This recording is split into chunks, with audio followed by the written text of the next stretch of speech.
Well, we can start in less than a minute if you all want. Why not, huh? So this is the panel on, we don't really have a great title for it. It's about non-court, I like to call it processless removals. And I think the way to describe it is we all have this experience of describing to attorneys from other areas of the law how our immigration laws and policies work in the United States. And for anybody that's ever done this, you get the double takes, you get the looks of incredulity, you get the just pure confusion and exasperation. And I think for those of us who have been in the field, we've become somewhat inured to the deficiencies of our immigration laws and processes. But new attorneys see this quite clearly. For many years, immigration lawyers have focused on the ways in which detention, the lack of legal counsel, the luck of the draw in terms of the judge that you get, disproportionately influences removal cases and case outcomes. I wanted to pick up on something that Lenny said. You know, as a nation, we spend less than 2% on the immigration court system compared to our enforcement system, less than 2%. So we know that a lack of insufficient investment in our immigration court system undermines the due process and access to justice. Beyond the immigration courts, however, we've seen a dramatic rise since 1996 in these streamlined removal processes, which either don't involve a judge at all, or if they do involve a judge, it's only to do a very cursory review at the end of them. 12 years ago, the American Bar Association published a kind of a classic in the field that it's called America Justice Through an Immigrant's Eyes, which is something that I return to over and over again. And the report warned that low-level immigration officers have acquired unprecedented and unparalleled authority to determine who is admitted and who is deported. It continued, they make hundreds of these decisions each day without involving an independent immigration judge or observing any of the minimal standards of due process. That report was really prescient since the overwhelming majority of removals right now take the place through these summary, informal, streamlined, expedited, non-court processes. There's no longer a two-tiered system of justice in the United States involving citizens and non-citizens, but a three-tiered system involving citizens, immigrants who get their day in immigration court, and immigrants who don't. This panel is about the third tier of the three-tiered justice system, not the removal adjudication system, but removals without any adjudication at all. In recent years, these informal processes have been responsible for 80 to 90% of removals from our nation. So what we've talked about so far is immigration court, but we're missing 85, 90% of the removals that take place. And what are they? They're the expedited removal system that came to us in the 1996 Immigration Act, like so many bad things did. Reinstatement of removal, administrative removal of people who are alleged to be lawful permanent residents, or not lawful permanent residents, and aggravated felons. Administrative voluntary return is another category, and then the stipulated removal, which does involve some review by an immigration judge, but a very cursory review. Now, expedited processes don't mean expedited time in detention. In fact, when we analyze these data sets, which we recently did from 2012, and we're trying to get another one now, hundreds of reinstatement and expedited removal cases have been detained for more than 6 months. So you have a very long-term detention population that's subject to these processes. They also include very dubious assumptions or assumed conclusions, like we can know without a judge who's not legally present, who's an aggravated felon, who's not an asylum seeker.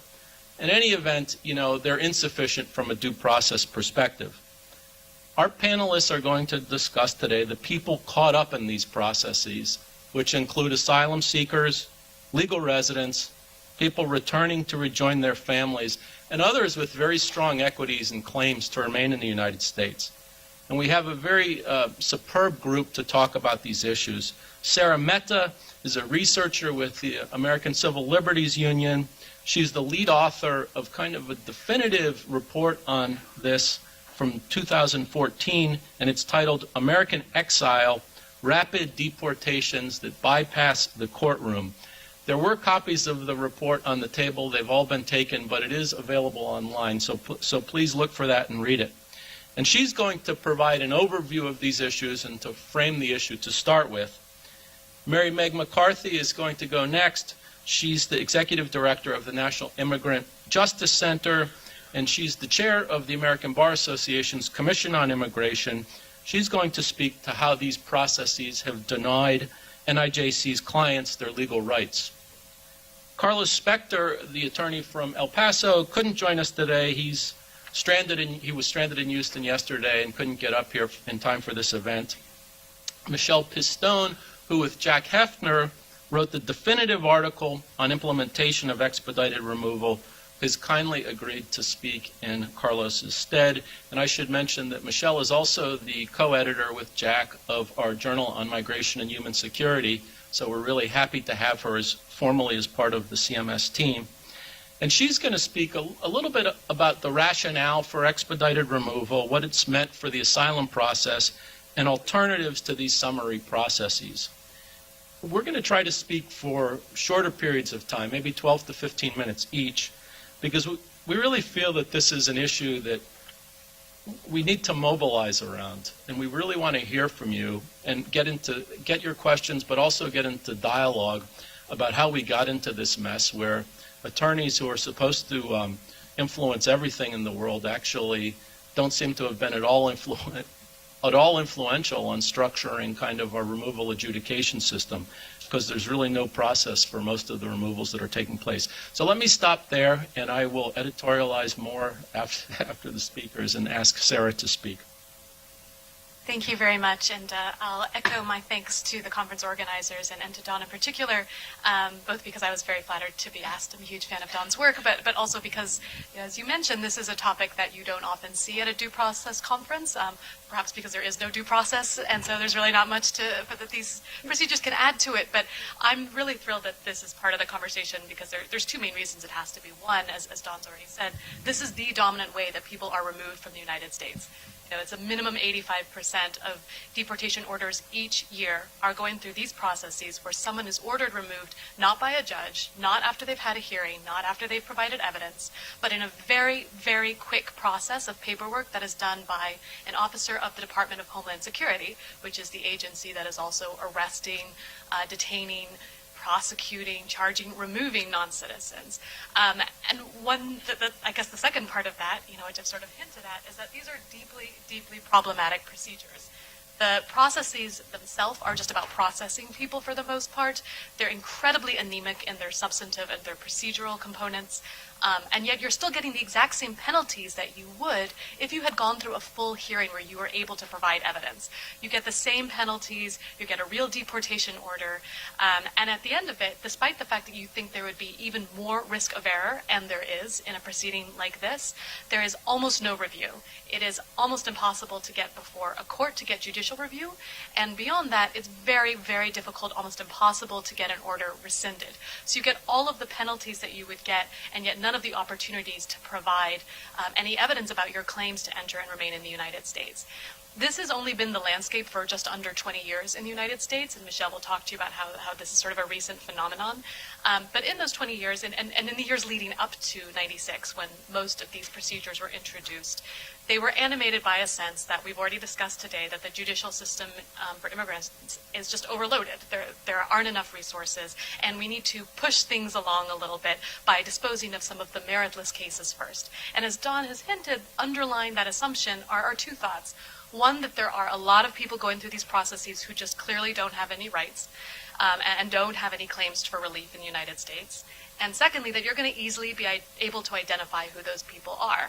And what we found in my investigation is that that is clearly not true. Of the several hundred people I interviewed, they included U.S. citizens, people with U visas, asylum seekers, long-term residents, people on valid business visas, people on valid tourist visas, all these individuals who were swept up in these processes with really lifelong consequences and not able to get a second look, let alone get a chance to rebuild their lives after that.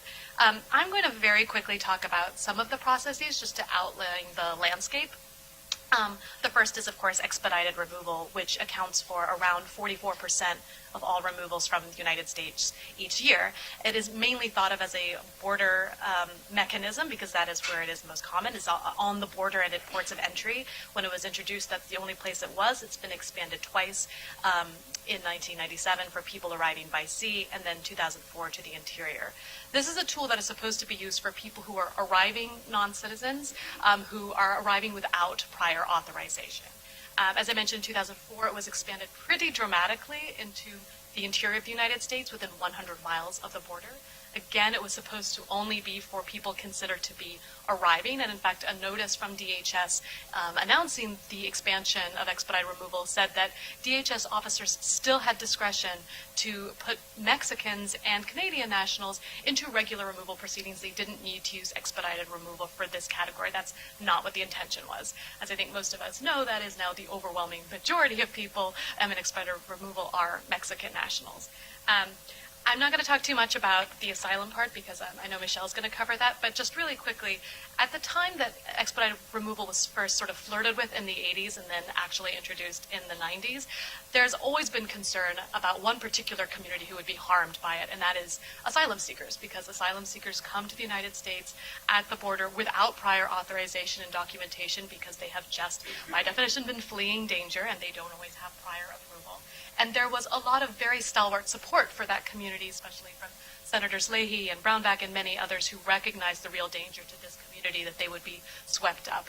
And they had introduced several different potential amendments. Many did not go through, but this was the one population that did get some procedural protection in the expedited removal process. What is supposed to happen is that when someone is apprehended by usually a CBP officer in the border, that they are supposed to be read sort of a bit of a notice of rights. There's a paragraph they're supposed to be read that informs them that if they're afraid of returning to their country, that they need to speak up and explain that. And then the bar is very low because the CBP officer's role then is to refer them to someone who's actually trained in evaluating asylum cases, someone from the CIS, who will do an interview and decide if they have a credible fear, and then the sort of court process takes on from there. And that was sort of what the carve-out was. Now, already, starting from 2004 and up till today, there have been numerous reports that have shown that that very limited screening process already has not been working.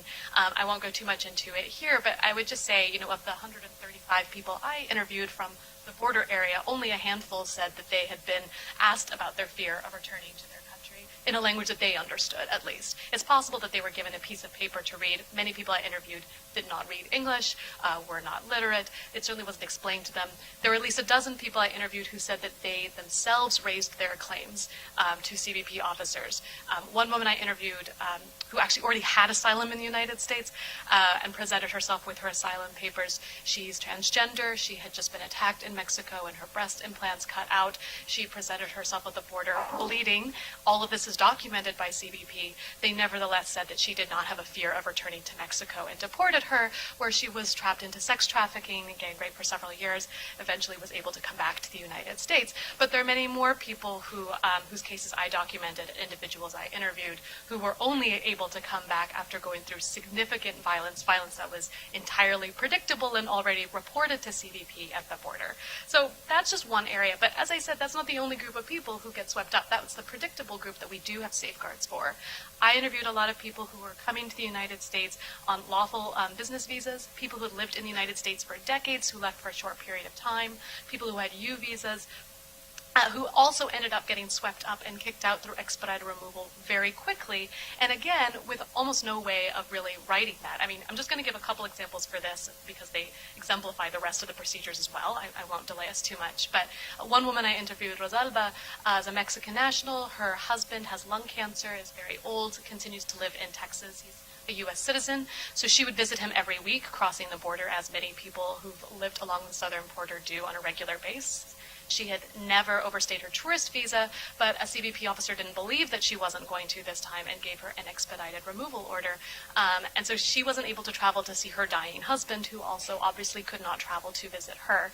They went to the consulate in Mexico, they tried to figure out what to do, and everyone said, we don't know what to do about these orders. We don't have jurisdiction, there's no way for you to challenge it in court, there's no formal mechanism for us to rescind it, good luck. So that's what she's sort of been stuck with. There's several other people who admit similar stories. You know, the category that probably gets the most prominence is certainly U.S. citizens. There haven't been that many that we've documented and known about, but there's probably a lot more of U.S. citizens who don't speak English, for example, and it is assumed in some cases by CBP officers that they couldn't possibly be U.S. citizens even when they're holding a passport. I would say, though, that there's like some additional problems that go along with that, which is that, you know, again, this isn't just a timeout. It's not like we don't believe you today, come back tomorrow. If you get an expedited removal order, there's a minimum 5-year ban on coming back to the United States. And what a lot of people I talk to, you know, the procedure is so fast. It's a matter of minutes, really. You know, people are just told, just sign this and it's fine. You can go home, and home is not the United States. That's not what the officer means.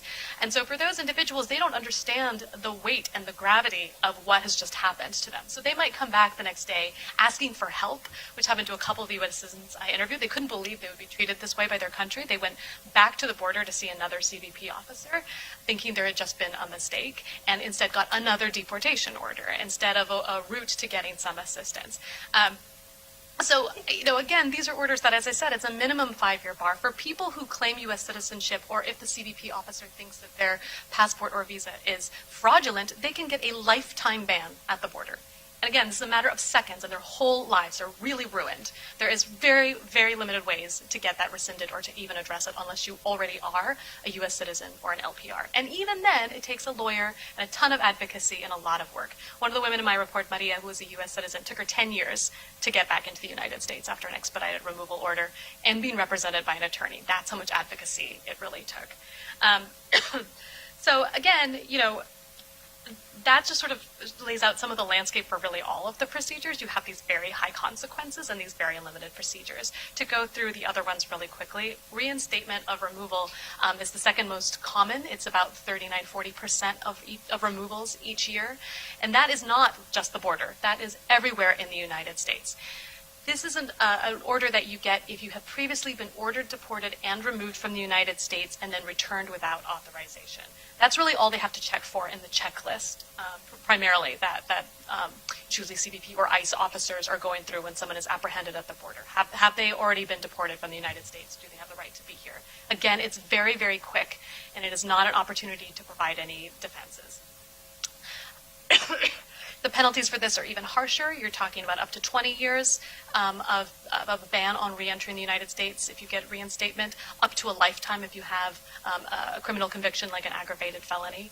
And again, a lot of the people who get swept up into this are not people who are just repeat crossers. Some of them are, who are trying to come in every day. But some of them are people who've actually lived in the United States for a really long time. There is no statute of limitations on old deportation orders. So some of the people I interviewed had been deported very quickly at the border, expedited removal order, maybe 7–10 years ago. They came back. They got married. They have 3 U.S. citizen kids. They have rebuilt their life here. But they get stopped in a traffic violation or something. Or something, you know, even more mundane, and next thing you know, within 24 hours, they are back in their country and unable to provide any defenses. Part of that is a substantive issue with the law that doesn't provide these individuals a lot of the same remedies and opportunities for relief that they would have in court. But there are 2 things to note about that. First of all, with reinstatement, DHS officers do have discretion still to put those people in immigration court. They don't have to go through this summary removal process. And for people, we think, you know, who have all these equities and this evidence of life in the United States, it's particularly important that they get that opportunity. But the second thing is that, you know, one of the only avenues that is available which Mary Meg will talk about, is protection under international protection laws, mainly withholding of removal, which is similar to asylum but less. So some of the people I interviewed who I sort of hinted at earlier are people who came to the United States as asylum seekers, having just gone through violence. They get expedited removal. They're returned to a place where they are subject to even more violence, gang rape, being murdered. They come with documentation of that. And this time, either they get deported again, or luckily they are finally able to get in the United States. Their claim is recognized. They get referred to an asylum officer. But now they have a much higher standard to prove and to meet in order to get protection in the United States. And they get less protection if they win. They don't get the same type of permanent relief that asylum gives. They don't get the same type of benefits to bring over their family and things like that. So it's not like the second time can fix everything. So that's the main part of reinstatement. I won't go too much more into the other types of cases, but there are just two other types of procedures that I want to go over quickly. One of them is administrative removal, which is also administrative voluntary departure, also known as voluntary return. This is technically not a deportation order. It's thought of in some ways as a benefit to an immigrant, to a person who has a limited criminal past, has been living without authorization in the United States. If they get voluntary return, they don't have a formal deportation order. And that, of course, is a big deal because they can avoid at least some of the consequences that we've talked about with the other two orders. That said, the fact that it is thought of as a benefit and the very informality of the procedure makes a lot of people think that there are no consequences to taking voluntary return, and that is completely untrue. So a lot of the people who would benefit the most from going to a hearing are actually really, really harmed by voluntary return. A lot of the people I interviewed and my colleagues in the ACLU of San Diego in particular interviewed were longtime U.S. residents, had U.S. citizen children here, had lived there most of their lives. They took voluntary return because they were coerced to. We'll get into that in a second. And once they were outside of the United States, because they had lived in the United States for more than 1 year, they now have a 10-year bar that makes them inadmissible, on returning to the United States unless they can get a discretionary waiver, which is very rare and very hard to get. So all of the equities that made them actually have a much stronger case in court were the things that then held against them and made it much more difficult for them to return to the United States at some point.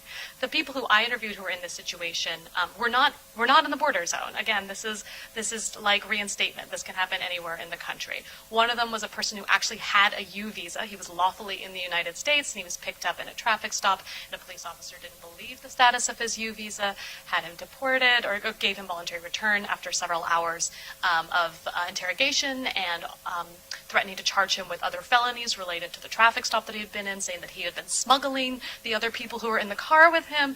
He then took voluntary return. He went back to the border to try to get back to the United States. Once again, got an expedited removal order, finally was detained, taken to Washington State, which was far from northern Texas where he was from, but eventually was released. Another woman I interviewed also pulled over in a traffic stop in my home state of Texas. 3 U.S. citizen children, was in the process of getting status, had a lawyer. The lawyer called, the father called, everybody called ICE. ICE refused to let her speak to anybody until after she'd spent several hours in interrogation, finally signed voluntary return, was in Mexico the next day without even getting to say goodbye to her family. Our office in San Diego and Southern California documented a lot of cases like this, including one, a young woman who had severe cognitive disabilities, was picked up by CBP at a bus stop, forcibly driven to the border of San Isidro and pushed out across the border, sobbing. They didn't even call her family. No one knew where she was. We filed a class action lawsuit out of San Diego that is now in settlement. We've actually got a lot of people back into the United States to have their cases in front of immigration court. And we're particularly glad to see that DHS, not only has, done a great job in cooperating in that lawsuit, but also has extended some of the reforms, at least in the process of voluntary return, nationwide. That said, there's another group of people who I just want to touch on with voluntary return we don't talk that much about, and that's unaccompanied Mexican children. We mentioned earlier the TVPRA, the Trafficking Victims Protection Reauthorization Act of 2008, which means that, for unaccompanied children who are from non-contiguous countries is the term, so read Central America, they can't just be deported through expedited removal. They need to get a hearing, and they're not detained necessarily by ICE, but are actually held in slightly more humane facilities that we talked about earlier, which does make a huge difference. Mexican children don't have the same benefits. They can't be deported if they're unaccompanied through expedited removal, but they can be given voluntary return. The statute is written in such a way where there's a presumption that they will go to court. The presumption is that you cannot be returned through voluntary return unless there's been a screening that indicates the child is at no risk of being a victim of trafficking, that there is no protection claim, no asylum claim, and that the child has demonstrated that they can voluntarily, knowingly, willingly understand what it means to be returned.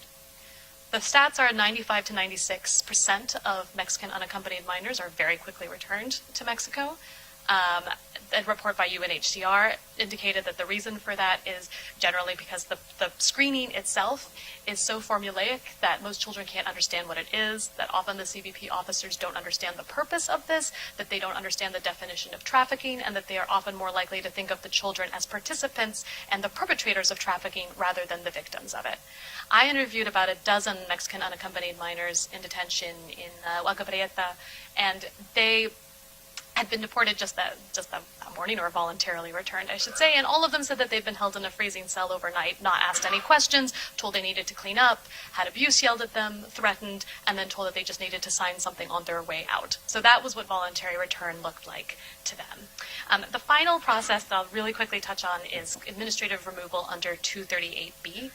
That is a process by which undocumented individuals who have committed and been convicted of certain crimes, namely aggravated felonies and crimes involving moral turpitude, can also be returned in a very summary removal proceeding. This, again, is a process that takes place all over the United States. It's also a process where ICE or DHS does have authorization to use prosecutorial discretion and to let those individuals go to court, give them an NTA. And while this isn't the hugest number of people, it's like 7,000 to 8,000 a year, which is not nothing, but certainly nothing compared to expedited removal. These are some of the most complicated cases. These are the cases that to me should just obviously be in court. Like, I can't believe we allow an officer to be dealing with these, because these are the cases that there's the most litigation about. What is an aggravated felony? What is a CIMT? These are the ones where you see that ICE gets it wrong often, and those cases are thrown out of court about 50% of the time. So to have a situation where the only person who's deciding this incredibly complex legal determination is an immigration enforcement officer who's not a lawyer raises a lot of problems. The process is not quite as quick as expedited removal, but it's pretty quick. It often takes place while the individual is still in criminal custody. They might not have any information about what's going on in the immigration system. And, then they're basically gone. And there is a really high risk of error in this particular proceeding, just like the others. And just like the others, there's very limited avenues of review. There is some review if an individual is informed about it. None of the people I spoke to who had got one of these orders were. And again, it comes with these really significant consequences that are really hard to undo. So I'll just stop there by just saying, I think what I've been trying to paint is this landscape of kind of chaos, right, where you have immigration officers who, even when there isn't coercion and bad faith involved, I think that's some of it, but I don't think that's the biggest problem here. I think the biggest problem is that there are people who cannot possibly be making these very sophisticated determinations about whether someone has a claim to enter and remain in the United States. They do it in a matter of seconds, and when they make mistakes, as they inevitably will, there is almost no way for those mistakes to get corrected.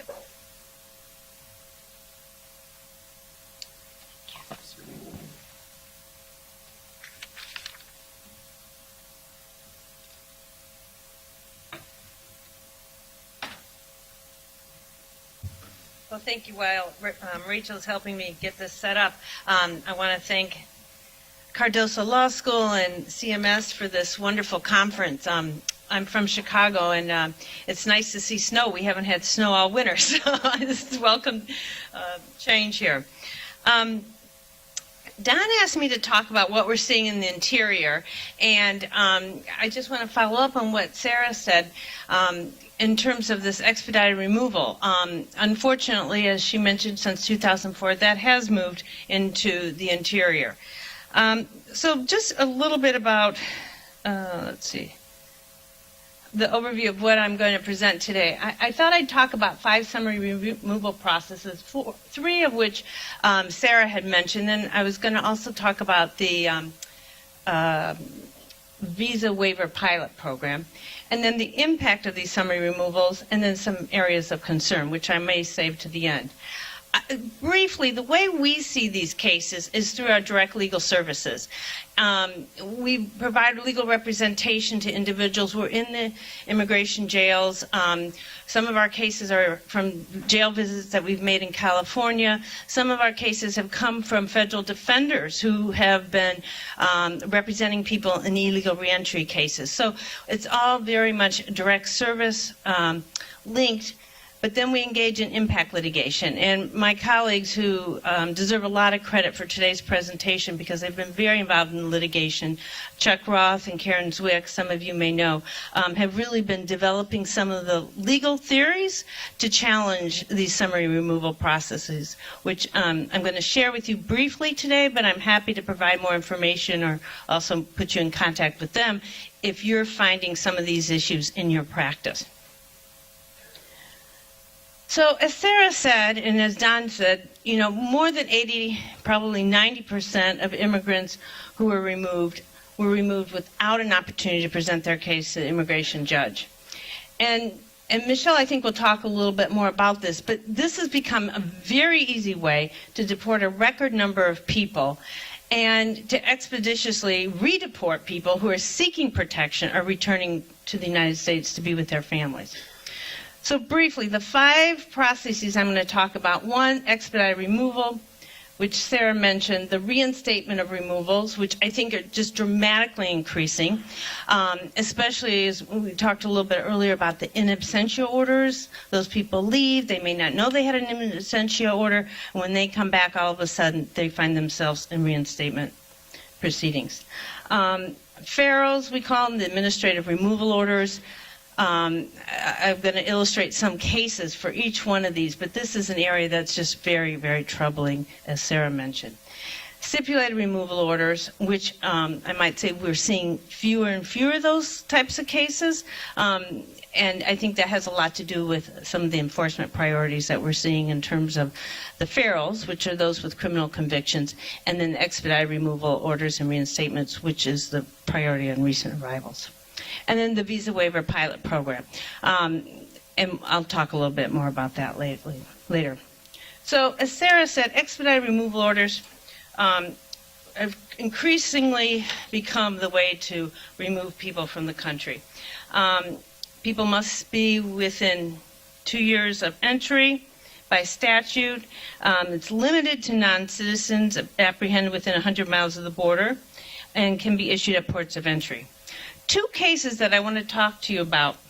And the one case is just a heartbreaking case, the Khan family. A brother and sister came to visit their brother in Chicago. He was a doctor, and they came in on a valid visitor visa. It was in December, I believe, in 2003. When they arrived at O'Hare Airport, they were stopped, and the immigration officer accused them of having fraudulent reasons for coming to the United States, that they were really going to overstay their visa and remain in the country. They denied that. They explained their brother was here in Chicago as a doctor, that they were going to visit him for the holidays. Lo and behold, they were placed in expedited removal proceedings, detained in McHenry County Jail, and were on the verge of being deported when we received a call asking for help. We challenged the case, went all the way up to the 7th Circuit, and Judge Wood reviewed the case on an expedited basis, even though the family or these brother and sister stayed in McHenry County Jail for a month. And unfortunately, she found that she had no jurisdiction. But what was really powerful about her decision was that she felt that this is a process that was fraught with risk of arbitrary, mistaken, or discriminatory behavior, and really called into question this whole system of expedited removal. The second case of expedited removal that I want to talk about is a case of a woman named Mrs. Edwards. She came in, and she had already been in the country for a number of years. She was a conditional resident, married to a U.S. citizen. When she came back in the country, she was placed in expedited removal and detention. She was lucky. She had an immigration attorney who was in the process of removing that condition on her residence. She immediately was able to contact him. He filed a habeas, an emergency habeas, emergency stay of deportation, but before the court could even rule in this emergency stay, she had been deported. We, working with this immigration attorney, appealed this to the 8th Circuit, and during that time period, the government looked at the file again and said, whoops, she is a conditional resident. She shouldn't have been placed in expedited removal proceedings. The next area are reinstatement of prior removal orders. Again, this is an increasing area of removals that we're seeing. The only two requirements, as Sarah mentioned, is you have to prove that the individual had previously been ordered removed and physically departed from the United States and was now illegally re-entering. What's really concerning about this area of the law is that it can be reviewed, that reinstatement, but you cannot look at the validity of the underlying removal order.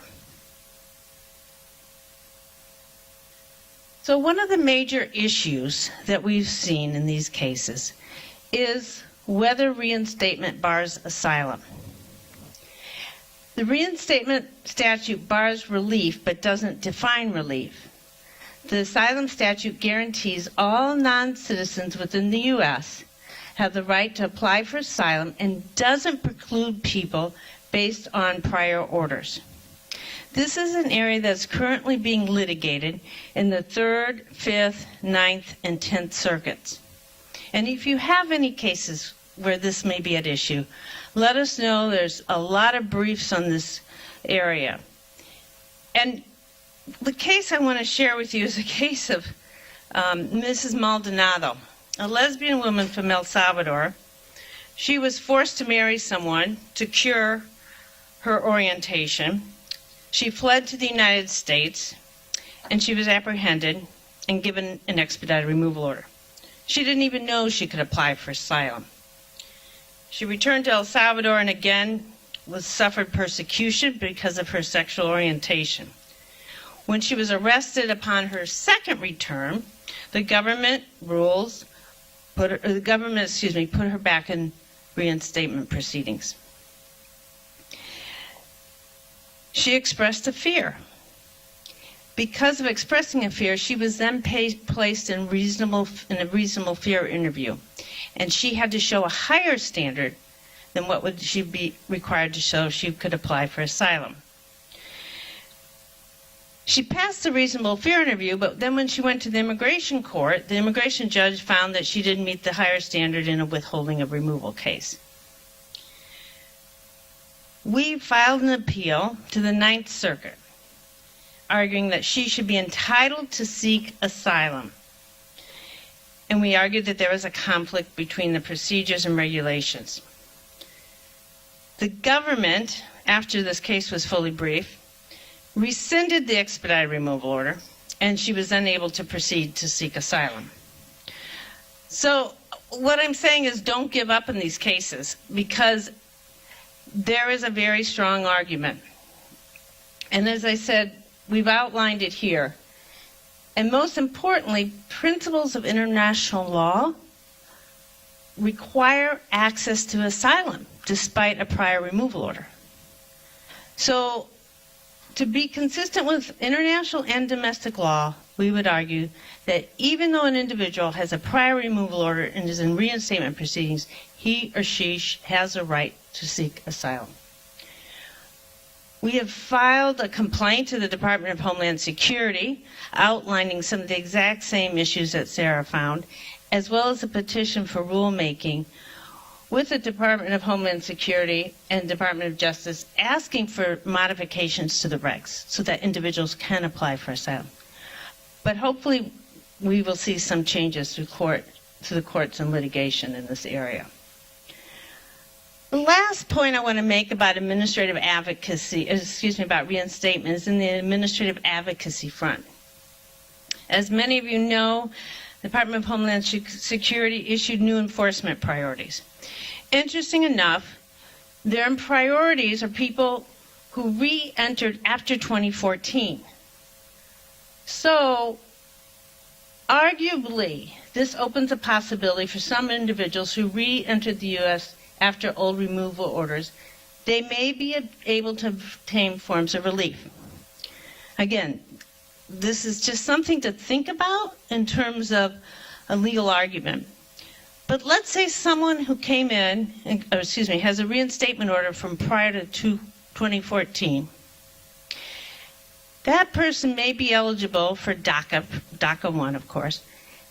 That person could then ask for advanced parole and come back in the country, and that reentry to the country would be legal. And at some point, that individual may be able to adjust status. So just something to think about in terms of administrative advocacy around reinstatement of removal orders. Well, administrative removal orders, we call them in the office FAROLs, Final Administrative Removal Orders. And these are issued by a DHS officer without substantive review by immigration judges. In other words, an immigration judge could look at the case for protection relief, withholding of removal, but that immigration judge does not have a right to review the underlying finding by the immigration officer as to whether or not that was an aggravated felony.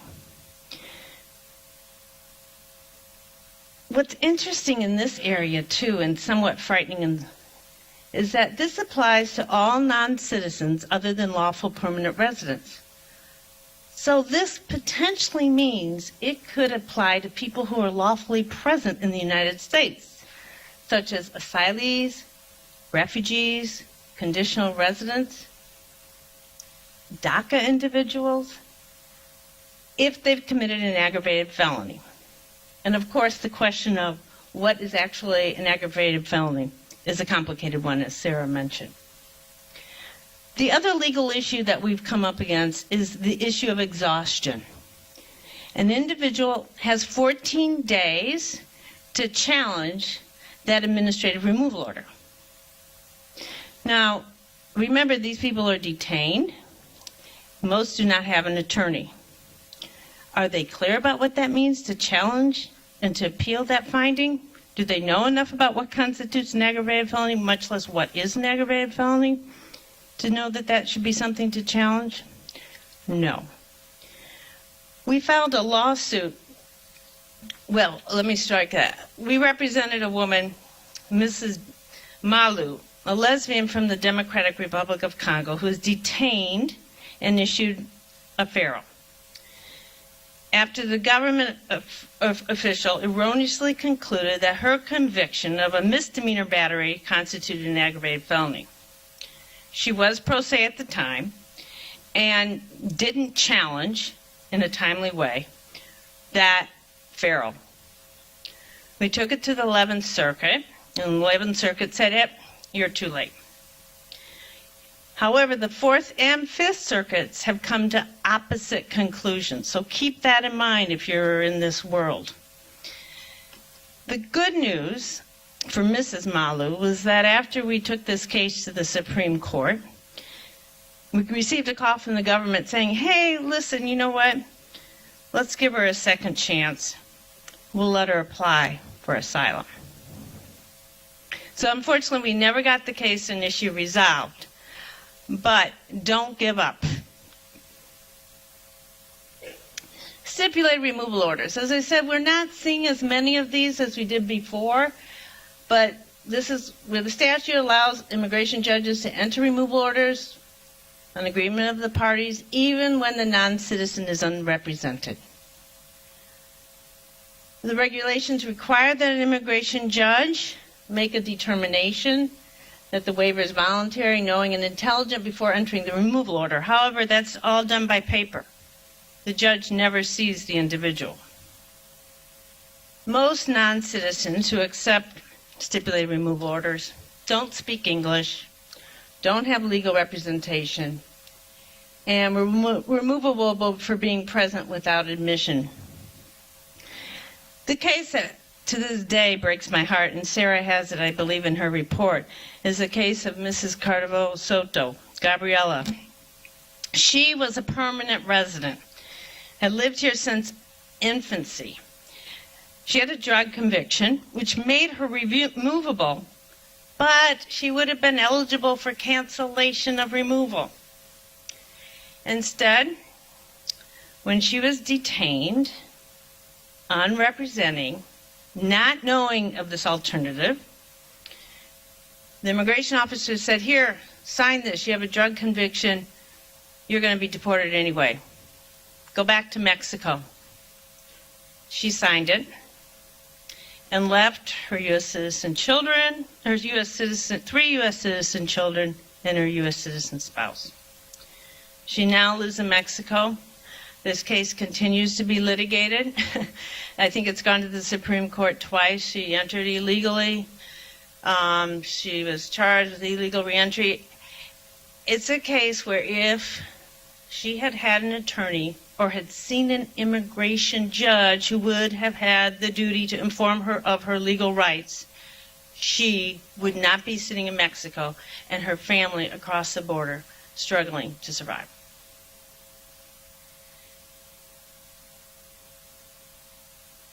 I'm going to move on to Visa Waiver Pilot Program. This has been in the news a lot lately, and you probably have heard about it in terms of the recent omnibus bill that passed that now says that individuals who are citizens of Iran, Iraq, Syria, and Sudan are not able to participate in the Visa Waiver Pilot Program, and if you're dual nationality, you are not able to apply for that program. It's essentially a program that lets in tourists, mainly from Western Europe. The problem with this program is that you really essentially waive your rights. And it doesn't allow for people to have a hearing. And it's the government, again, who has a great deal of power and can decide, oh, you came in the Visa Waiver Program, out. We represented a young woman, Yolanda Vera, here in New York, who was a collateral arrest. They were doing some raids, and they found her there and picked her up. She didn't have legal status, and they said, "Oh, you're in the Visa Waiver Program. We're deporting you." She'd been here again since 10, 12, 14 years of age. She was 25. She fought and fought and fought and said, "No, I'm not going." They took her to the plane. "I'm not getting on the plane." Her legal team intervened. We went up to the Second Circuit, and again, while the case was pending at the Second Circuit, the government discovered, whoops, she didn't come in the Visa Waiver Pilot Program. She came in, she was paroled in. She had a right to a hearing. So I think what this case and all these cases show is that these summary removal proceedings impact our community. It's citizens, it's refugees, it's lawful permanent residents, it's immigrants with long-standing ties in the U.S., it's families, it's LGBT individuals, it's undocumented immigrants who, as Don mentioned in their introduction, many are documentable. Mrs. Vera, Yolanda Vera, now has DACA. This is a system that is undermining our basic values of fairness and justice. And it must change. We as a society, as a democracy, cannot allow it. I look forward to further discussions. Thank you.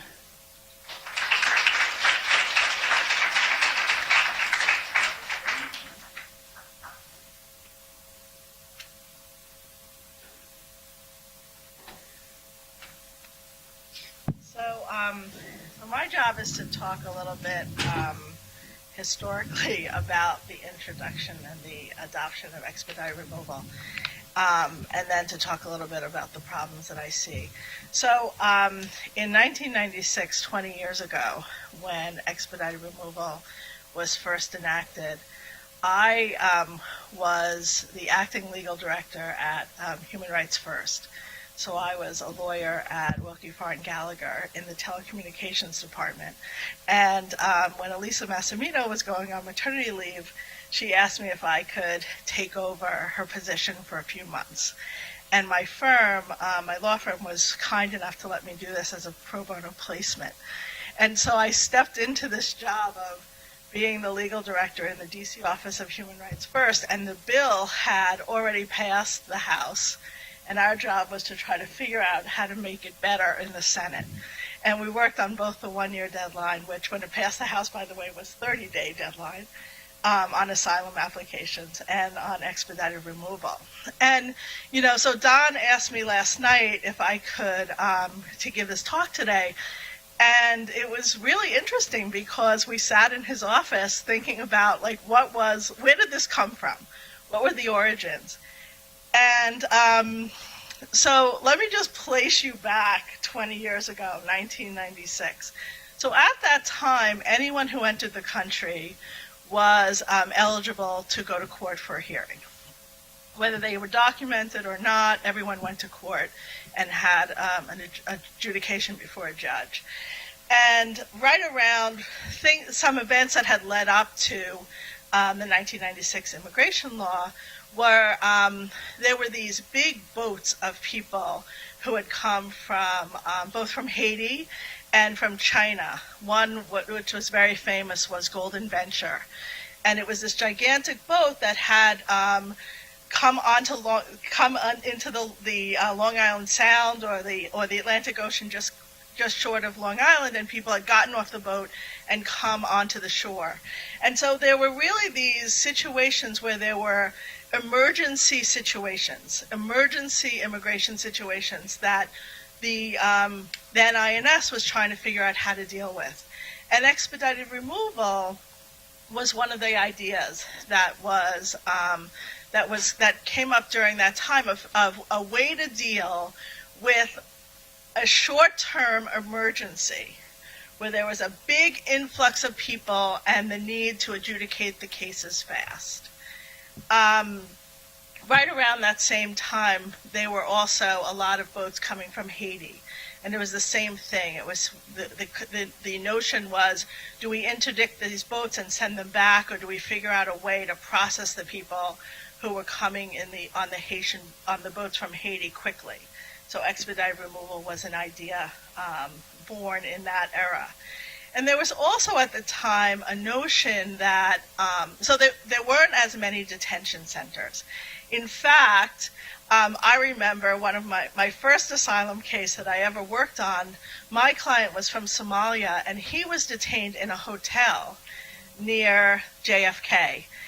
And at the time, airlines were responsible for detaining people. So if people came on a boat or on a plane and they didn't have the right to come into the United States, it was really up to the airline to detain them. And in fact, the user fees that go to detention are paid by airline tickets today as well. So some of the funding that goes into detention is from the user fees that we pay on international flights. But there weren't detention centers. And then there was this really big show on 60 Minutes about what was happening at JFK. And it was really one-sided. And remember, this is before the internet, when people actually watched 60 Minutes and the whole country would watch the show and knew about this program. And it talked about how anyone could come to the United States, could come to JFK Airport, and all they had to say were two magic words: political asylum. And they were let into the country, never to be seen again. So there were really high rates of no-shows at immigration court. There was no detention procedure to detain people who had come in the airport. And this show had everyone on Capitol Hill had seen or heard about the 60 Minutes episode and how horrific the system was, and it was broken. And all these people who were fraudulent asylum seekers were entering the country saying they wanted political asylum and able to enter legally. The other thing to note at the time before 1996 is that anyone who applied for asylum was eligible automatically for a work permit. So it was seen by many people as a target for fraudulent claims. So imagine this: you could get a work permit legally, you could apply for asylum, get a work permit, The court system was backed up by years, so people wouldn't have their case adjudicated for several years. And then when it was adjudicated, who knew where they were, right? Because addresses had changed. The systems weren't in place the way they are today, even today, to keep track of addresses. I went to asylum office yesterday. Just as an aside, my asylum client had never gotten notice of his his interview. We got it in my office. It turned out we filed online the change of address form in May.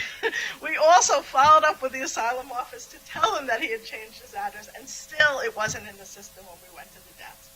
So you can see how these in absentia orders are happening today. Imagine 20 years ago. So against that backdrop, there's this notion that the asylum system is in peril, that all these genuine asylum seekers are not getting their day in court because the system is so backlogged, and so expedited removal was born. And expedited removal was born at a time, remember, that it was one agency, INS. And so it's really hard sometimes to even think back on the difference between just the culture of the INS versus the culture of DHS, especially with the different, with ICE and CIS. So today, expedited removal is solely under the jurisdiction of an enforcement agency. At the time that it was born, it wasn't solely under the jurisdiction of an enforcement agency. The agency that was going to work it out was an agency that had service and enforcement functions. So it's interesting because there was this conflict from the beginning where you kind of had on the balance the concerns that you wanted this speedy decision-making on the one hand, and accurate and fair decision-making on the other.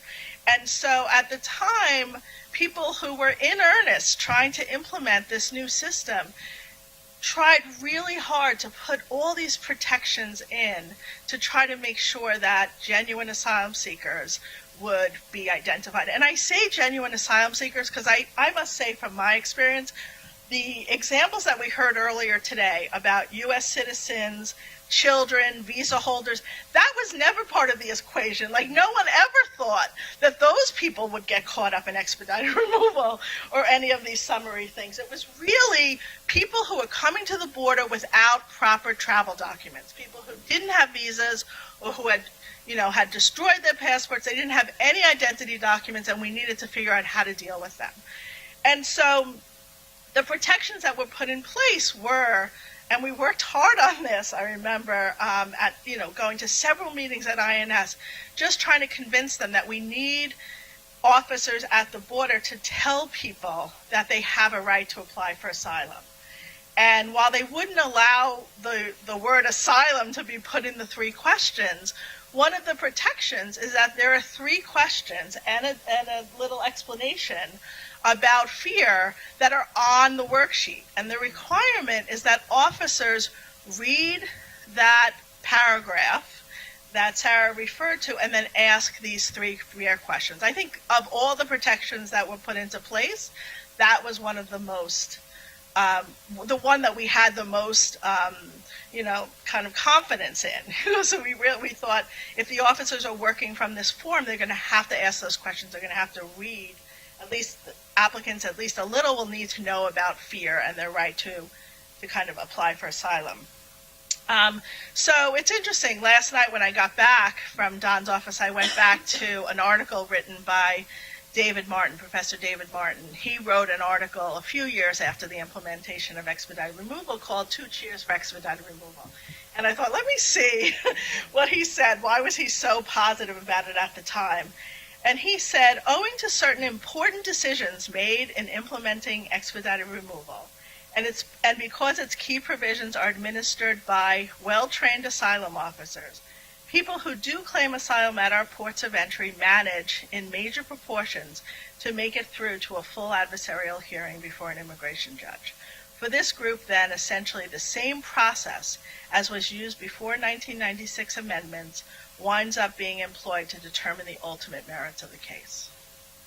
So that's why he could write an article entitled Two Cheers. And if you think about that as like the goal, the idea, the whole kind of orientation for this program, and you hear about the, the cases that Sarah has written about and that Mary Meg is litigating, it's just such a difference between where we started and where we are today. And I think really is a basis for reconsidering whether these things should even be in place, right? So, so it's interesting because one of the biggest issues, as we've heard with expedited removal, is that this is all happening behind closed doors, where, we don't know what's going on. And so in the last few years, in the last 20 years, there's only been 2 times when people were actually able to figure out what was going on with an expedited removal. One was the GAO in 2000. So only a few years after expedited removal was started, the GAO did a report. And it was pretty good. I mean, compared to what's happening now, things were proceeding as originally intended. And then just a few years later, in 2005, the U.S. Commission on International Religious Freedom was given access to expedited removal. And my husband and I, as Don said, wrote an article that looked really closely at those 2 reports to try to understand what the problems are with an expedited removal. And I just want to note again that report by the U.S. Commission on International Religious Freedom was in 2005. So it was only a year after we had the breakup, we had the development of DHS and an enforcement agency, an agency where enforcement is its main objective, taking over this process. And even then, it's amazing if you go back and look at that report. I mean, there are instances where people who were working on the report with the U.S. Commission on International Religious Freedom were sitting in the room during the expedited removal interview. And still, while they were being observed, the officers didn't read that paragraph and didn't ask the 3 questions. And this is like, how brazen. This is like when you're being observed. Imagine what they're doing behind closed doors, right? I mean, it's remarkable. And the supervisory review. One of the other protections is that all of these decisions are supposed to be reviewed by a supervisor. Well, it's crazy. Like, the supervisor gets a fax of a transcript that the officer writes up during the interview. So they're not, there's like, and sometimes they're in like geographically separation between the supervisor and the officer. So there's no way even for the supervisor to go in and see, let me try to see if any mistakes were made during the interview. There were instances where people were asked to sign their sworn statement, and yet it was never read back to them, never read to them in their own language. So they're signing something, but they have really no idea what they're signing. And interpretation's not available. The questions aren't asked. The situation is so, the people who are being interviewed are in a situation where they're so afraid.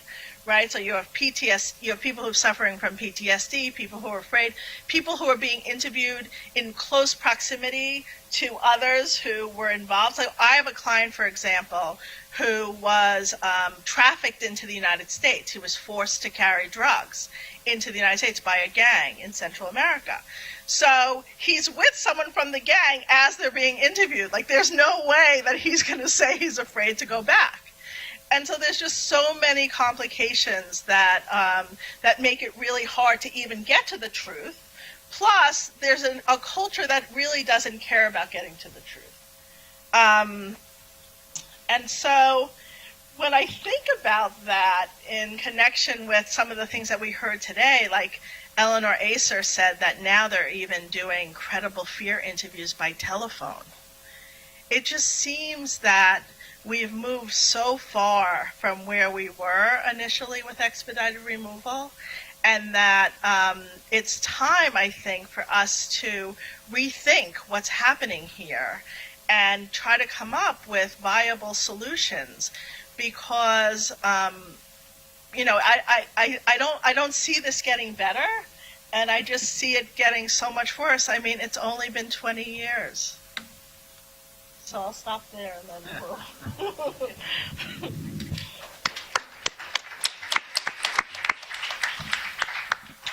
So let me just editorialize. I mean, if I can summarize this, you have two kinds of problems that are taking place. One is that there's a sense that judicial resources on borders are overloaded. And then you have these short-term emergencies or multi-year emergencies like the Haitians coming to the United States, PRC nationals coming by boat. And the question in both cases is how do you handle the fact that there's really not sufficient process and court resources to handle those types of situations? Because of course, if you're talking about potential refugees from a place like Haiti, and I started my career at clinic coordinating a large political asylum project for those very Haitians. You would think you could handle it in two ways. You could do the obvious thing, which is to provide more resources for the courts so that they could actually entertain these claims so that people would be able to make their claims. Or, and to me that's the obvious solution in both of these different examples, but what's Congress's solution? It's actually to deny process and to take these proceedings away from the courts and to take away process. I mean, it's almost like it's an example of almost one of those logical fallacies where there ought to be some kind of Latin phrase to describe it, you know? I mean, it's just the opposite of what they should have been doing. And now the whole thing since then has been to gobble up more and more and more cases. And we're talking about asylum cases, we're talking about LPR cases, we're talking about people with in absentia orders, we're talking about U.S. citizens, et cetera, who are subject to these non-processes.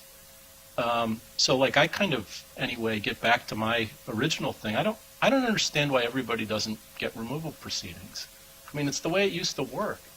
It wasn't, there weren't enough judges, and obviously it would require, thinking through, and it would require kind of planning, and it would require substantial resources.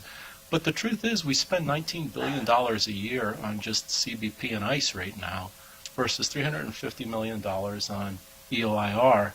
And just to get on my high horse a little bit more, the resources for ICE and CBP are greater than the FBI's resources, the Bureau of Alcohol, Tobacco, and Firearms, all of these, all of the state labor standards enforcement agencies, the Office of Wage and Hour Division, OSHA, any other federal law enforcement agency that you can think of, and they're more than those agencies combined, right? More than all of the resources for those agencies combined. So what would happen if, think about something crazy here. We spent $1 billion a year for immigration courts, and we tried to put these cases back into the courts, and obviously there were resources to do them in a fairly expedited way, et cetera.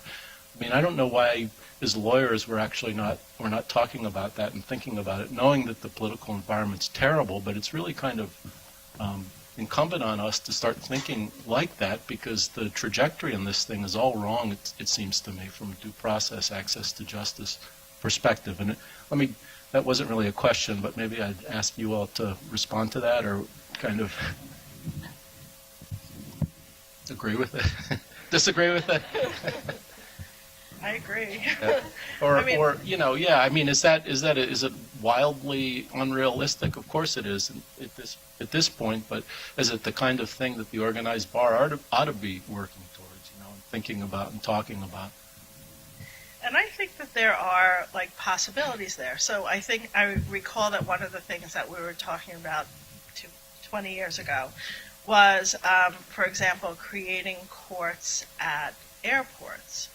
And so, so people who came in without proper documents would get sent to a court, and it would be speedy, but at least there would be a judge involved, and it would be, it would give someone more due process. We talked about giving access to lawyers, like having lawyers at the airport or UNHCR at the airport, so that people could be represented by counsel if those courts were created. So, I think that there are, if we think creatively and outside the box, I think that there are things that we can be proposing that would provide due process in these situations and yet still meet some of the objectives of speedy trial and making sure we identify those who are clearly not eligible for any type of protection or any type of status in the United States. So I say let's go for it. Yeah, we're not, go ahead, sorry. I just wanted to say something, really quickly about reinstatement. One thing that really bothers me is what a lot of people think and what a lot of courts have said is that it's justified to give people these really slapdash quick proceedings because they're asking for a second bite at the apple. Like, they've already had a hearing, they've already been adjudicated, these are repeat offenders who are coming in trying to take advantage of the system. And the fact is that's just not true because most of these people never had a hearing in the first place. A lot of people I talked about, either were asylum seekers or had some other claims to be in the United States and just keep getting turned away, and not just turned away, but given a deportation order. So they've never had a first opportunity to have their claims heard.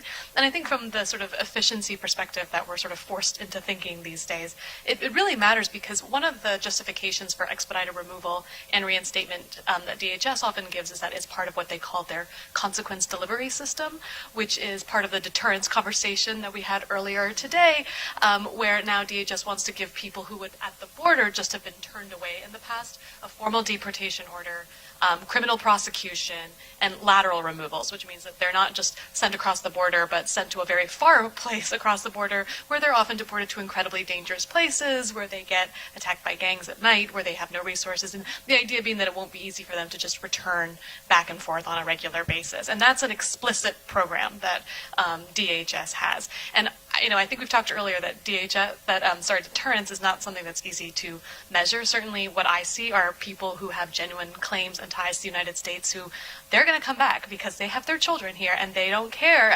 They don't want to be in jail and criminally prosecuted, but better that than being in physical danger in their country of origin or separated from their children. So deterrence isn't going to work for the people that really have claims, and giving people a fair shot the first time around is actually an efficiency mechanism from that perspective, given that we are spending so much on this enforcement and criminal prosecution and all these other things that are so ridiculous and unnecessary if you can really just go to the heart of the problem the first time. That's not to say that that's true for every single person. I'm sure there are people who are going to repeatedly try to come back to the United States.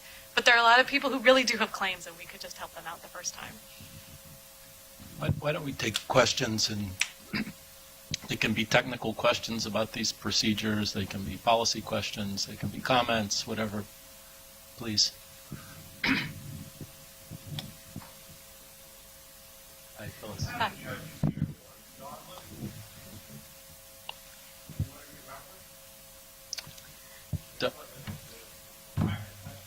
Don't remember, no. Yeah.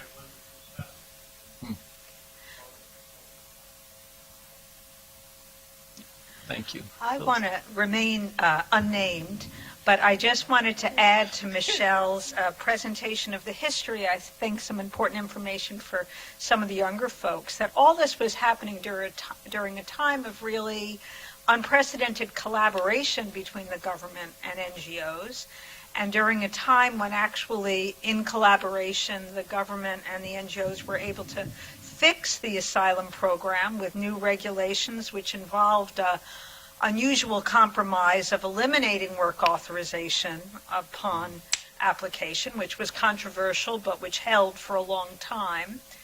I agree that expedited removal was done with the best of intentions, but I think it's a lesson to everyone that there can be unintended consequences. And to Don's comment, I don't think that immigration courts alone are a panacea for justice. I think maybe one of the positive things that might come out of this unaccompanied minor surge and the kind of workshops we'll be hearing about later, is the surge in pro bono representation, and at least the initial efforts at EOR to provide representation. I think if courts with counsel work, courts without them get bogged up. So I think the rallying cry should be for both. I'd just like to comment briefly on that comment, because I think you hit something really important in this whole kind of failure of due process is the access to attorneys and lawyers. I mean, the immigration law has become so complicated, and I encourage everyone to read Sarah's report because she really points out the complicated nature of immigration law. And without a lawyer next to that individual, again, could be barred from ever coming back in the country because of some decision that he or she makes or is forced to make, whether it be by the immigration officer or even a judge unknowingly. So I think what's been really important is, and I know Eleanor mentioned this earlier, is access to legal services, and funds for legal services are critical while building a pro bono team. I mean, when we go to those jails, we're looking for the right cases to expose these injustices and bring these up to the circuit court and take them to the Supreme Court so the government says, whoops, this isn't looking good. Hopefully we can get through the Supreme Court, but if we don't, at least we begin to start chipping away, or we get a decision from Judge Wood that says, this is wrong, this is discriminatory. So I think the legal component to all of this is very, very important. Luis Manchena from the Bronx Defenders. First, I wanted to thank the panel for this amazing speech that you all have given. But more than anything, because I feel like now, as you both mentioned, Sarah and Mary May, we keep, as attorneys, keep seeing more and more of these cases coming up. More people who get put into expedited removal proceedings and then re-enter the country and put into eventually what are called withholding only proceedings. And I think one of my biggest frustrations lately, it has been the idea of mandatory detention for these people, right? Mm-hmm. People who are in withholding only proceedings or in asylum only proceedings are being seen by the government, by people who cannot get some sort of bond, right? So you have clients who have to wait in detention for months and months trying to find their cases, even though, as you both mentioned, one of the reasonings that the government has behind putting people in withholding only proceedings or in reinstatement of proceedings is to expedite those proceedings, right? Mm-hmm. And you still have clients like many of the ones that I've had who are detained 2 or 3 years, still fighting their cases, not even finishing their cases in front of the immigration court. But I've done a little bit of research, not a lot of research into this area, but I wanted to see if any of you know of some of the things that we can do in order to either make ICE rescind those reinstatement of removal orders, or actually, do we always have to sue them? Is that the question? Or are there ways that we can reach out to ICE or the CBP officers who are actually put together this reinstatement of removal orders and convince them to NTA our clients instead? I would say the only successful cases I saw of that in my report was, first where the person was represented, but also it often came up in a case where the person had not just been put in reinstatement, but had also been criminally prosecuted for re-entry, and where the federal defender was so outraged and shocked that this could possibly be happening. I mean, this is something we haven't talked about here, which is that there isn't really a clear order as to what goes first, your reinstatement or your criminal prosecution, which is kind of insane because obviously if you have a reinstatement claim and you're here for lawful reasons, then it's not illegal for you to re-enter the country. But people often get prosecuted first. And the cases that I saw, the federal defenders were so angry, this is often in Southern California, that they went to ICE themselves and were like, this is ludicrous, can you just help us work this out? They talked to the AUSAs. It just took a lot of undercover advocacy to get people back NTA'd, or to have ICE agree, okay, we'll look the other way at the original expedited removal order and pretend that this is the first time the person's come in. But that's one of the things, that's so frustrating. There's no formal channel to be redressing this, and it's something that, this is like a back-end measure as opposed to the front-end fixing the system thing. But to me, this should be an easy fix. There should be a way. And we've talked to different people in the government, not been able to get a straight answer as to whose jurisdiction it would be in to sort of rescind that and what the procedure would look like. But I feel like that's something that we should be advocating for. No, I agree. I mean, I think, we've tried that along the way, but it only when they're afraid of a bad decision that they're going to be willing to do it. But you never know. And again, it doesn't help the issue systemically, but, it maybe begins to chip away, and the more cases that you begin to see, they rescind or they, revoke the initial expedited removal order, then you begin to build a case, I think, for systemic change. And, I mentioned the Office of Civil Rights and Civil Liberties report that we did. I mean, I think the more we can document this, the more we can kind of keep pushing the administration to say, look, you've got to look at this differently, whether it be how you exercise, when you exercise reinstatement orders, or who's deciding about these federal.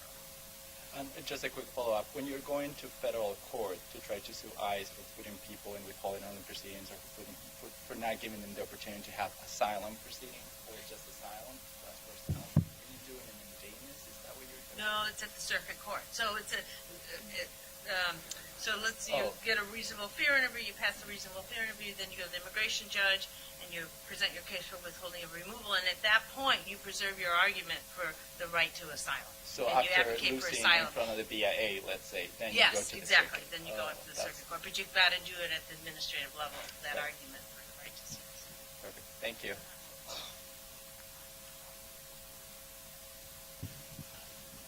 Just listening to you folks, and thank you for your presentations. I have a question. Is there any merit in arguing that a physical removal is not necessarily a removal deportation? I'm thinking of a case we have that this indigenous Guatemalan woman came seeking asylum for fear of death. The government said they would not interfere because of this so-called Maya justice, where they let the tribe, take things in their own hands. At the border, the officer did not believe her, had her fingerprinted and sent back.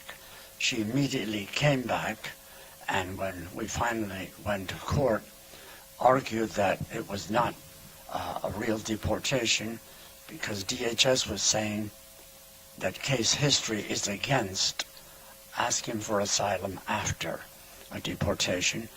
And the judge asked us to present briefs, which we did, and DHS never answered. And so I want to know if there's any merit. Our stance is that there was no real deportation. She wasn't given a chance, and she came back immediately for fear of death. And wondering, what your take on that would be. If I made myself clear, I don't know. Well, I mean, I go back to the statute, the right to seek asylum, that says anyone has that right. So I don't think a prior removal order or lack thereof should bar her from applying for asylum. But again, you probably will have to litigate. So there's no deport order or removal order in her file. Correct. Well, what DHS was saying is that they reinstated that removal, when we tried to argue that there was no removal.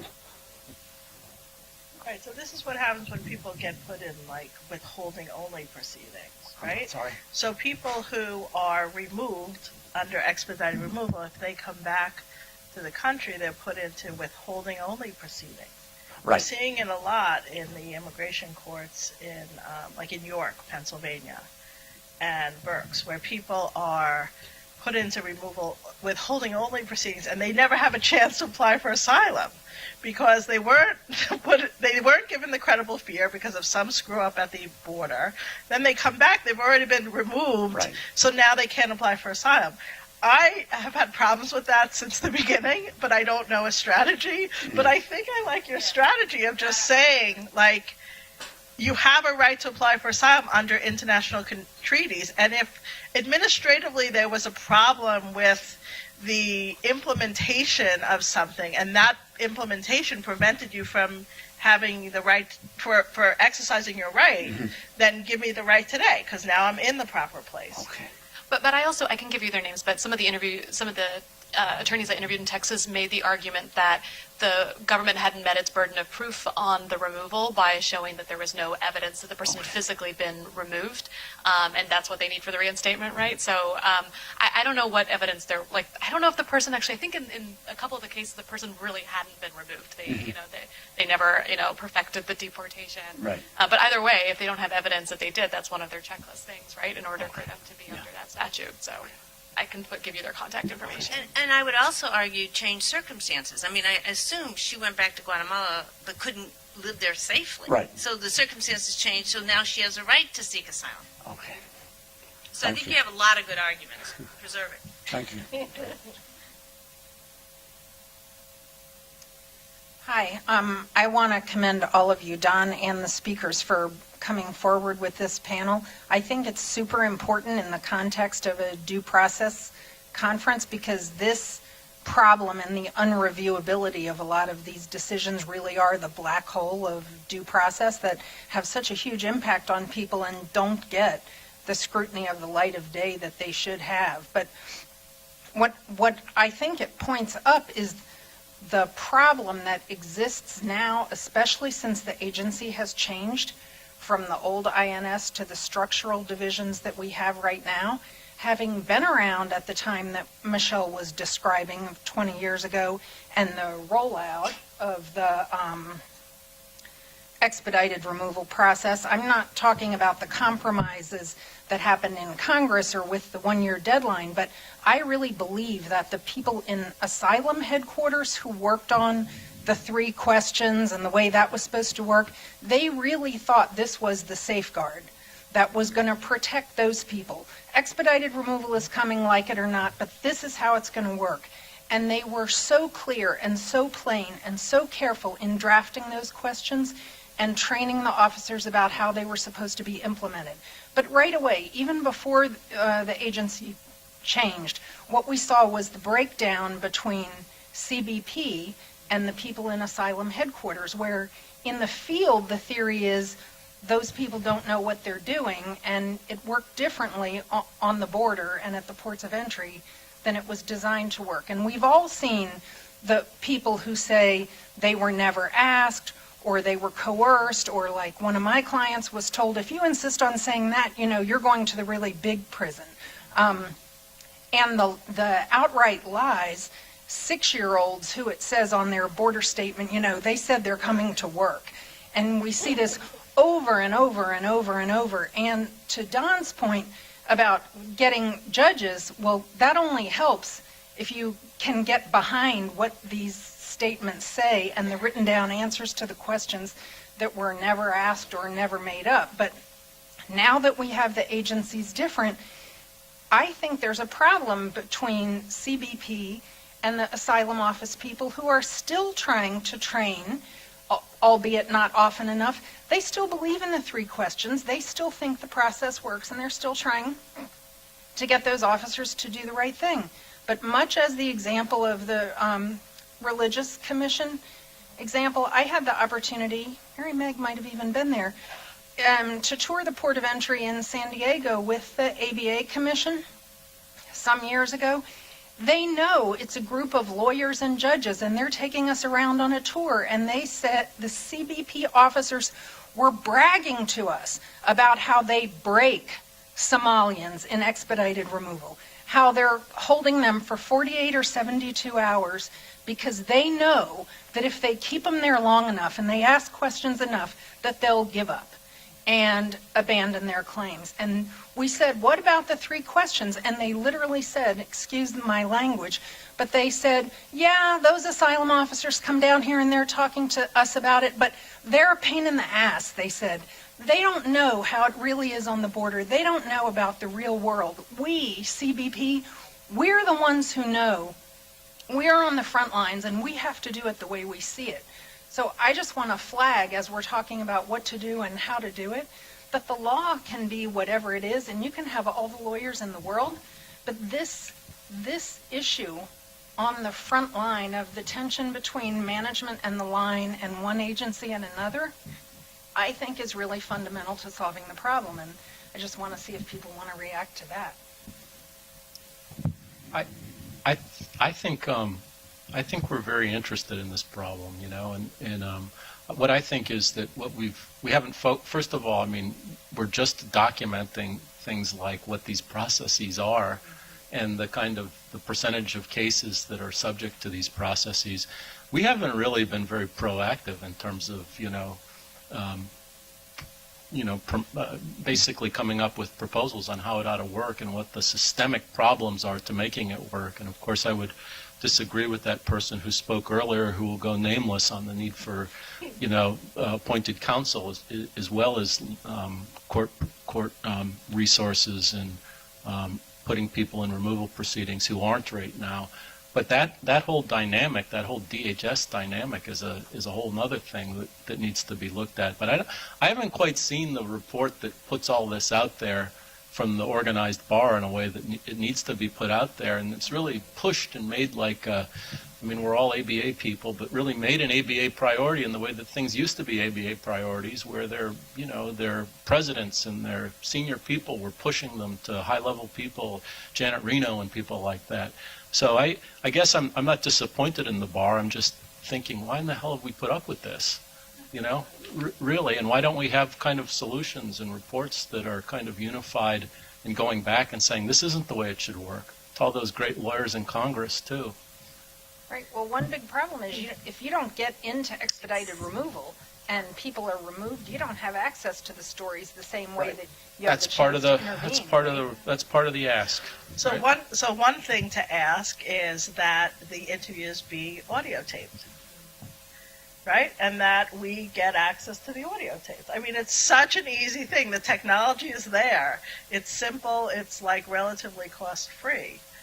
And so, we have to start somewhere, but it's true. It's so hard because it's behind closed doors. Why don't we ask for another U.S. Commission on International Freedom report? Like, give them access again, now that it's 10 years after they had access the last time, and it's a new agency with, new concerns that weren't even on the radar 10 years ago when they were doing this. I think you're right. Like, figuring out like how we get information about what's happening behind closed doors is key. And those are at least two things to do. Like, get access or get audio tapes. And I think to that point, the more we as attorneys can document these cases and pull those cases together to expose us. I mean, I think the New Republic did a story on this in connection with Operation Streamline, but that information has to get out more in the public arena, even to lawyers who just don't understand or know that this is even happening, because it is so invisible. And we really need to support each other in exposing and advocating and then litigating issues. I think that's the only way we're going to really see change. I mean, I think there's a really strong argument of the right to seek asylum and reinstatement. I think we're really on solid ground. And so if it's not through administrative advocacy and petition for rulemaking, then I think there's hope in litigation. And there are cases that are pending and percolating. So I kind of hate to end it, but we're past our time. But thank you very much, and I hope that there's a lot of follow-up from this session in particular. And thank you. That was terrific presentations by all of you.